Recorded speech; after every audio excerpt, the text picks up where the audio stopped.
Now, this is on the Injustice comic, which I consider to be one of the last greatest comic books that America has made.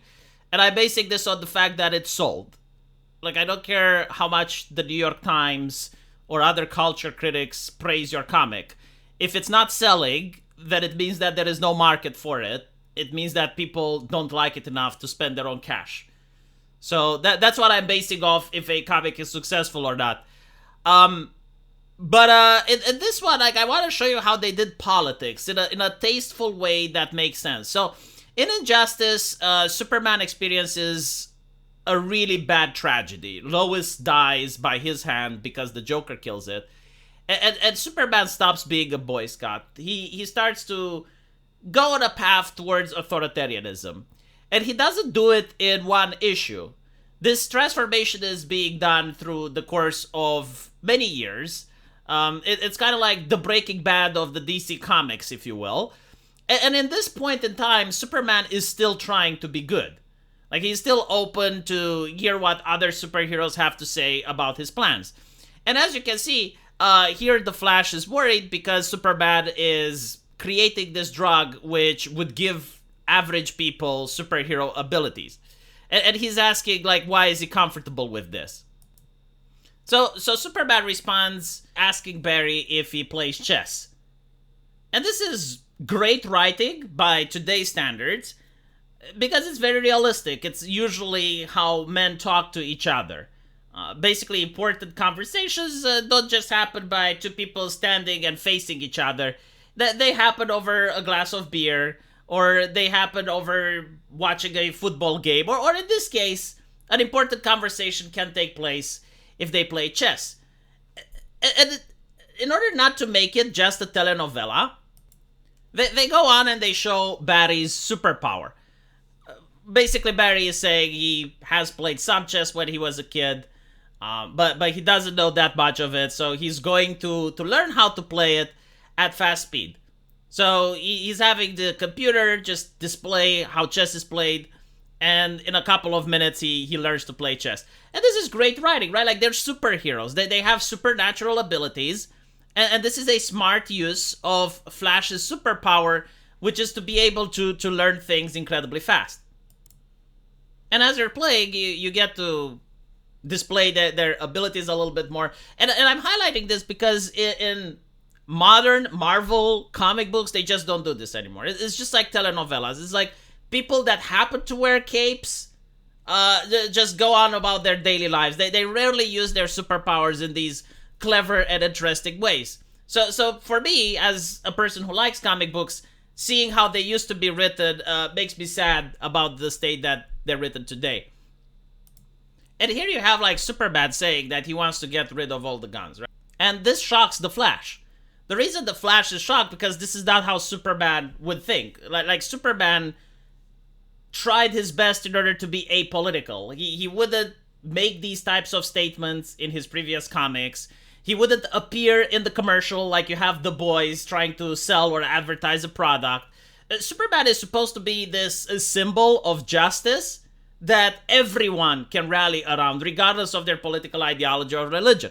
So for him to come out and say that he wants to get rid of guns shows that the character has changed dramatically to the point where Barry barely recognizes him. And the interesting part is that you don't really get, as the reader, that you're being lectured by these superheroes. Like, it doesn't feel like they're saying that if you want to get rid of guns, it's evil, or if you want to keep the guns, it's good. It's just like a discussion about morality. And both superheroes, they are making their points here.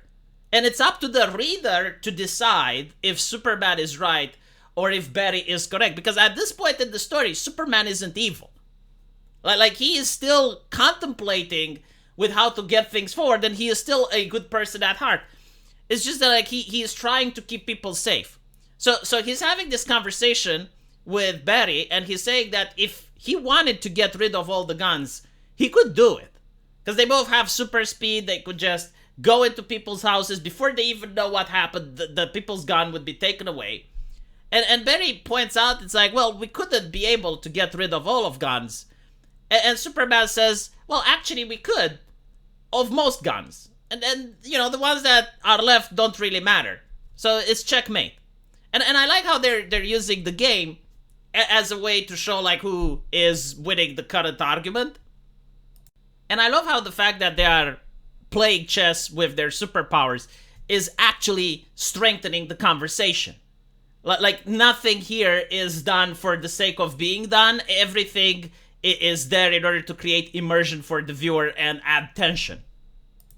And here you have like something very interesting that the Flash is doing. Just because we can do it doesn't mean we should. Unless they give up their guns willingly, they will resent us. So like the Flash isn't saying that taking away guns is bad. He's not casting moral judgment on it. What he is saying is that people should be convinced to do something willingly. That is what is the difference between good and bad most of the time, is that goodness comes from voluntary action. Evil comes from compelling people.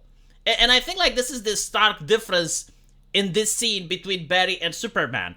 Superman is the type of person that says, no, I know what's right, you will do what I say.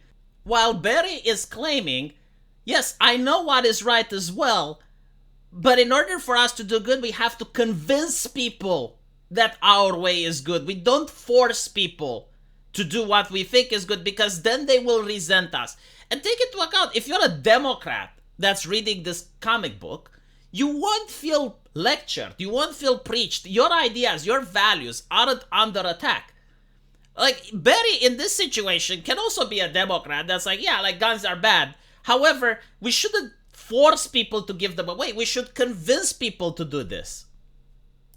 And Superman responds, it's like, okay, well, if they resent us, they can come at us with sticks because we took away their guns.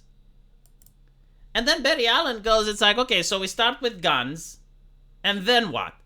And Superman goes with the argument, it's like, yeah, but like how many people need to die until we get to decide that guns are bad?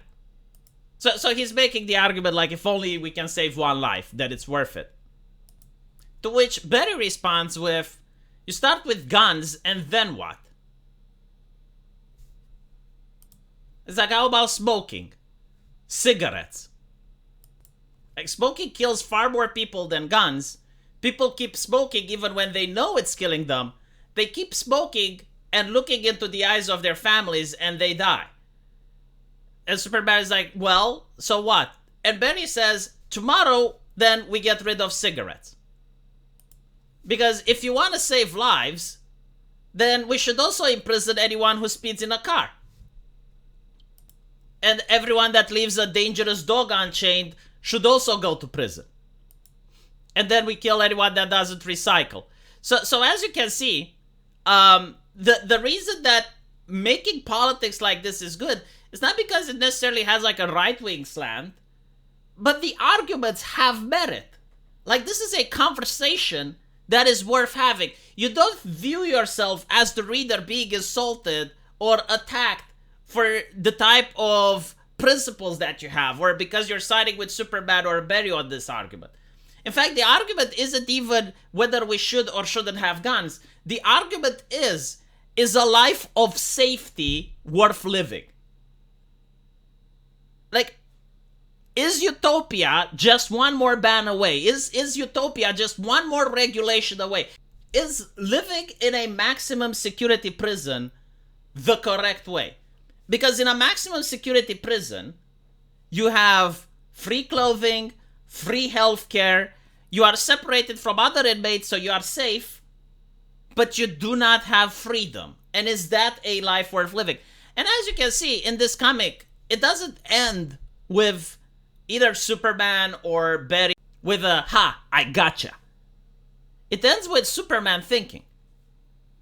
So he's just contemplating on what Barry has said. And this is what they want the reader to do. They want the reader to think about these things. Usually when you have like modern Marvel writing a story, they flat out tell the reader that this is the correct way of thinking, and if you don't think this way, you're a horrible, disgusting person. But the way they used to make stories when they added politics was like this. They would present the political dilemma, like, should we take guns from people? And then write a coherent argument that is worth discussing, and allow the reader to think about what they heard. It was encouraging the reader to think for themselves. And this is why, those comics were better. Modern comics are like, oh, Jordan Peterson is like the Red Skull. And yeah, he's like a Nazi. If you like Jordan Peterson, you're a Nazi. That's what they understand by making politics in modern comics. And I do miss this type of storytelling. Let me know what you guys think, though. And as usual, I will see you in the comment section. Take care.